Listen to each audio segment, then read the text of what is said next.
Ayan guys.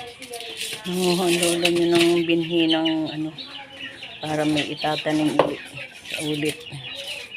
Yung itinanim ko po ay hindi nag-take guys. Kasi yung pagkakatag-init ay natuyo. Iilan po ang nakasibol guys.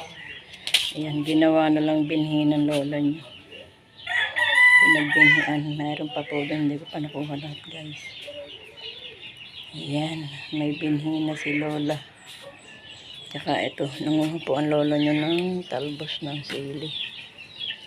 Magluluto tayo ng tinola guys. Ayan. Meron pa ako nakuhang sigarilyas, 2 mura guys. Lalagay ko pag ako'y naggulay. Ayan. Nanguha ang lola nyo ng sili.